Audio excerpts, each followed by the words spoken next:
안녕하세요. 자, 12장 템플릿 강의를 시작을 해보도록 하겠습니다. 자, 템플릿을 공부할 정도가 되면은 여러분들은 이제 어느 정도 실력을 조금 갖추신 것이 됩니다. 아마도 OP 프로젝트까지 잘 따라오셨다고 하면은 앞으로 남은 내용의 OP 프로젝트는 여러분들이 생각하는 것보다 어렵진 않을 거예요.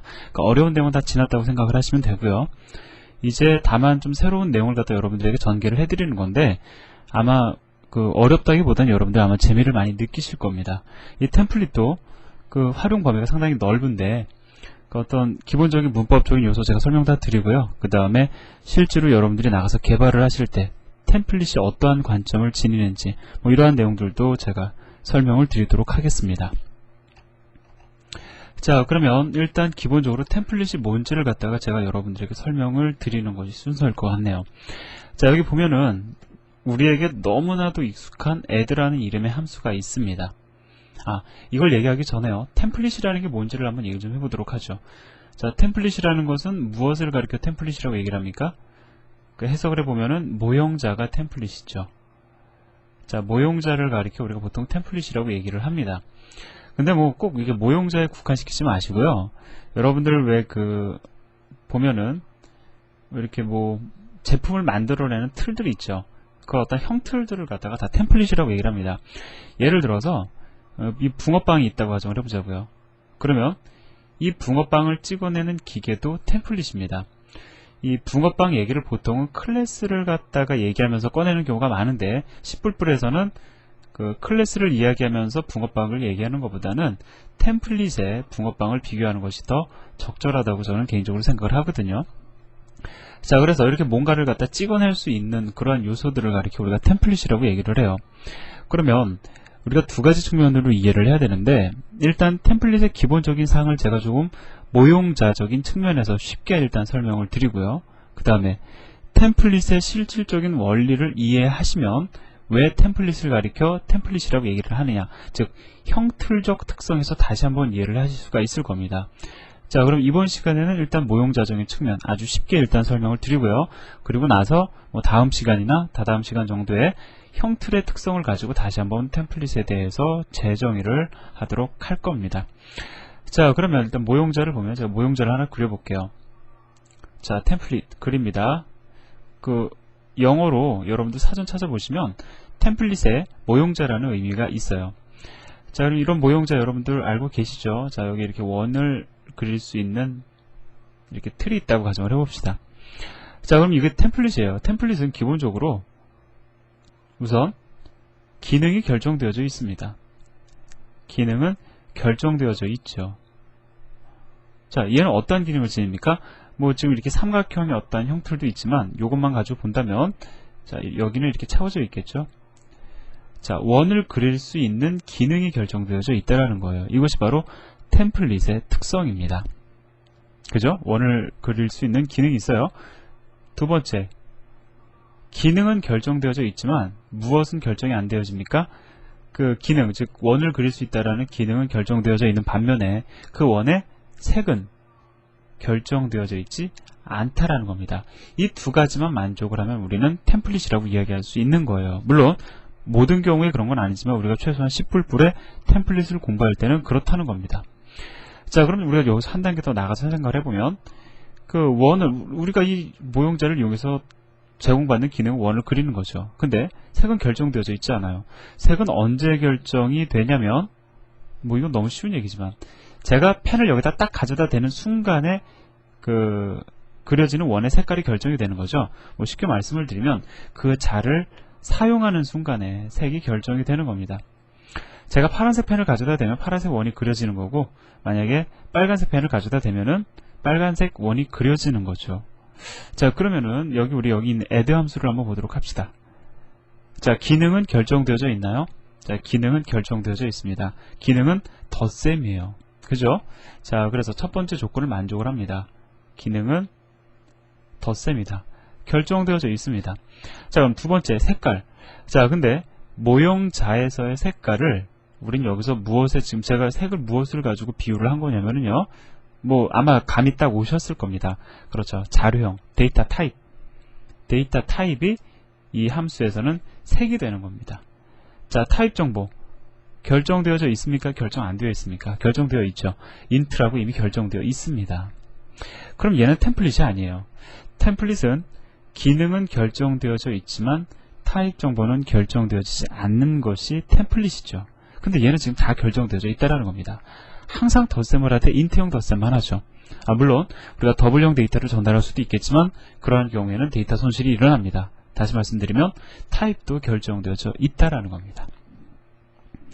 자, 그러면 우리가 이걸 갖다가 템플릿으로 만들려면은 타입을 갖다가 결정하지 말아야 될 겁니다. 그죠? 타입을 결정 안 해야 될 겁니다. 자, 그럼 얘를 갖다가 우리가 타입을 결정하지 말아보자고요. 자, 어떻게 타입을 결정하지 않냐면 여러분들 이러한 방정식 본 적 있죠? 뭐 3a 플러스 b는 뭐 10이다. 아니면 뭐 3a 플러스 10은 b다. 이러한 것들을 방정식이라고 하잖아요. 자, 이 a나 b라는 문자는 무엇을 의미합니까? 결정되어져 있지 않다라는 거죠.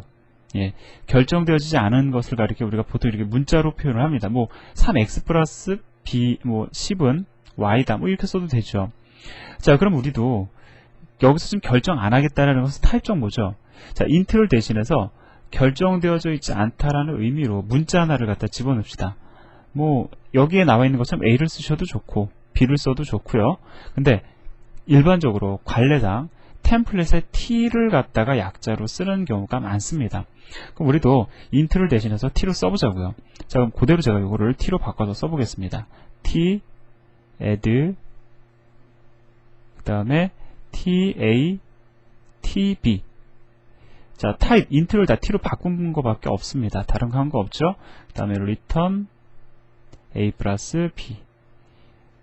자, 이렇게 해서 지금 보면은 기능, 덧셈이라는 기능은 여전히 결정되어져 있죠. 그렇지만 타입 정보는 결정되어져 있지 않습니다. 이것을 가리켜 우리는 템플릿이라고 이야기를 하는 겁니다.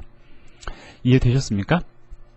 자, 근데 물론 문제는 있어요. 어떤 문제가 있냐면 이거 그대로 컴파일을 해보면 이 t가 뭔지를 갖다가 컴파일러가 이해를 못합니다. 이게 도대체 뭐 우리가 클래스 이름을 t라고 할 수도 있잖아요. 그죠? 뭐 그 다음에 뭐 다양한 형태의 자료형, 예를 들어서 뭐 열거형 선언할 때도 t를 쓸 수가 있다고요. 자, 아무튼 t가 클래스 이름인지 뭔지 모르기 때문에 컴파일러가 에러를 듭니다. 도대체 t가 뭐냐라고 에러를 띄워줄 거라고요.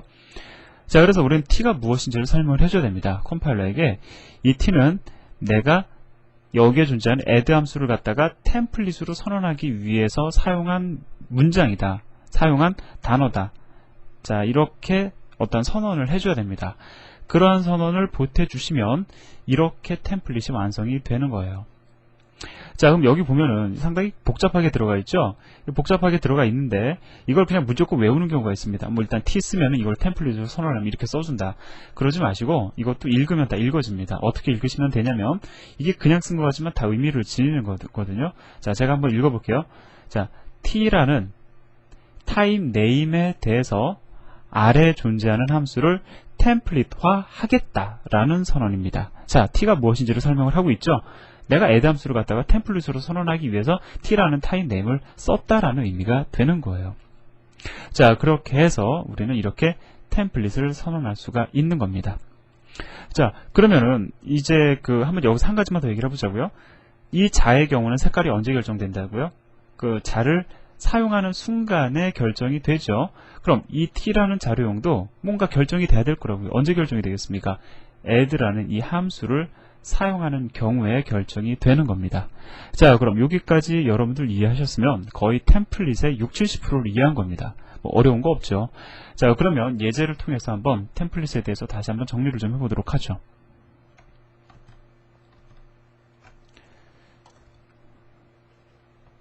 자, 이 예제를 제가 그대로 긁어다가 자, 그러면은 일단 그 예제를 먼저 컴파일을 해보도록 하죠.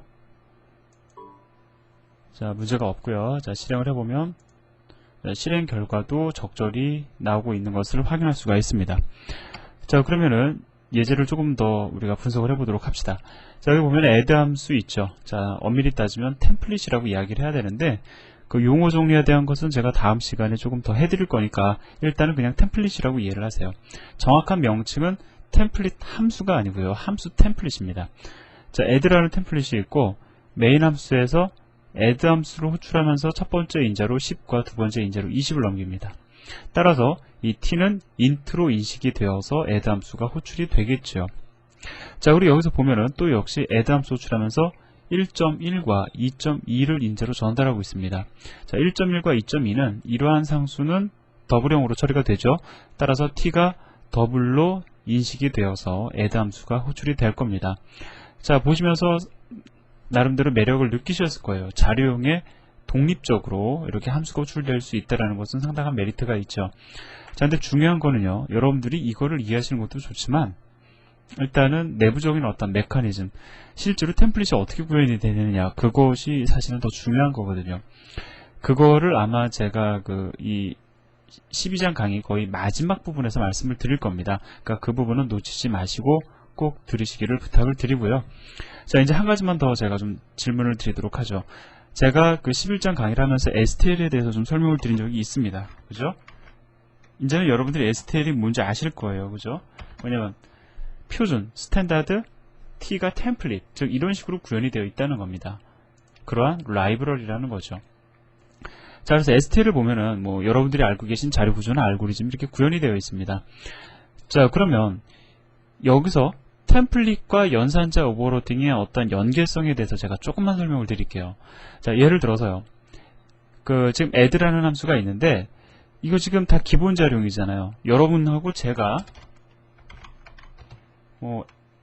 person이라는 클래스를 만들었다고 가정을 해봅시다.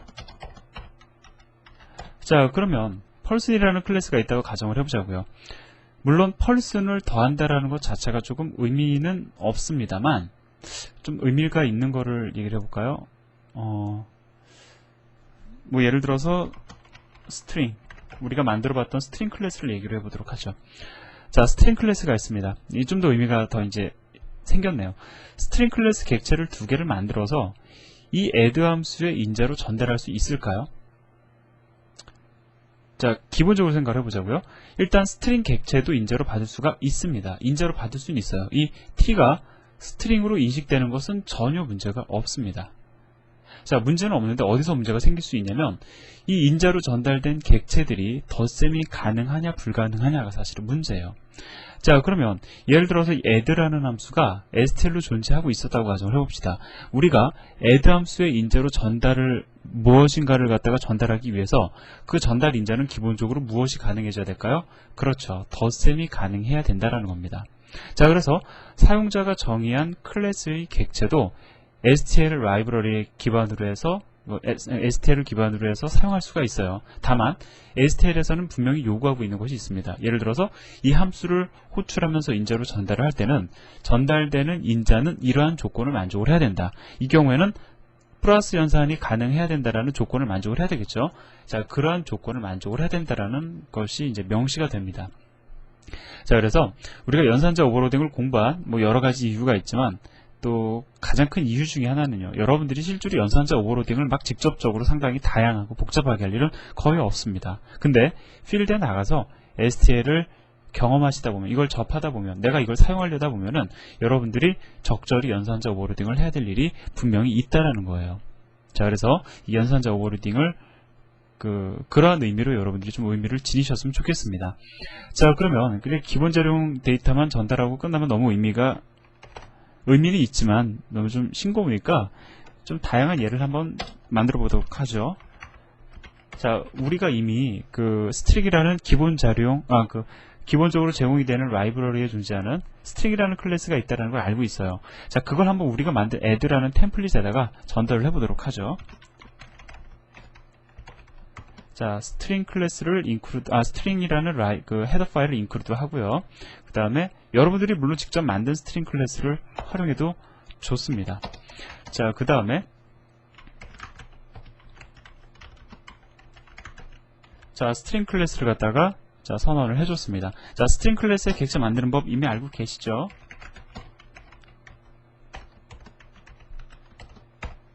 자, string str1, 그 다음에 string str2는 자, 이렇게 하고요. 그 다음에 뭐 잠깐 얘네들 지우겠습니다. 얘네들 되는 거 이제 확인했으니까.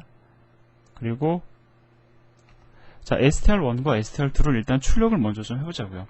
str1과 str2. 자, 그럼 출력이 가능했었죠. 자, 우리는 이거 가능하도록 여러분들은 여러분들만의 스트링 클래스를 이미 한번 만들어 봤기 때문에 저는 그 코드의 간결성을 위해서 이걸 그대로 사용하고 있지만 라이브러리에서 존재하는 것을요, 여러분들은 여러분들이 그 만든 스트링 클래스를 직접 활용하는 그러한 형태로 예제를 한번 테스트 해보시기 바랍니다. 자, 컴파일을 해보니까 자, 전혀 문제가 없고요. 당연히 출력도 되죠. 자, 그러면 이제 우리가 뭘 해보냐면은 여기에다가 str2를 출력하지 말고 str1 플러스 죄송합니다. 이걸 직접 더해버리면 안 되죠. 그 의미가 없는 거죠. 자, 우리가 만든 add 함수를 쓰자고요. add 함수 호출하면서 첫 번째 인자로 str2, 두 번째 인자로 str1을 전달을 해봅시다. 자, 그러면 우리가 만든 스트링 클래스도 기본적으로 덧셈 연산이 가능했어요. 그죠? 자, 그러면은 컴파일을 해보고 실행을 해보면 자, DEFABC 더해진 거를 알 수가 있습니다. 자, 그래서 다시 한번 정리를 해드리면은 여러분들은 나중에 STL을 사용하기 위해서 연산자 오버로딩을 해야만 할 수 있고요. 그 다음에 우리가 정의하는 템플릿은 기본 자료용 데이터뿐만이 아니라 요구사항만 만족이 되면, 즉 이 경우엔 덧셈이죠. 자, 요구사항만 만족이 되면 사용자가 정의한 클래스의 객체도 인자로 받을 수 있다는 겁니다. 자, 여기까지 정리를 하시고요. 자, 그 다음에 나머지 부분은 다음 시간에 또 이어서 진행을 하도록 하겠습니다. 감사합니다.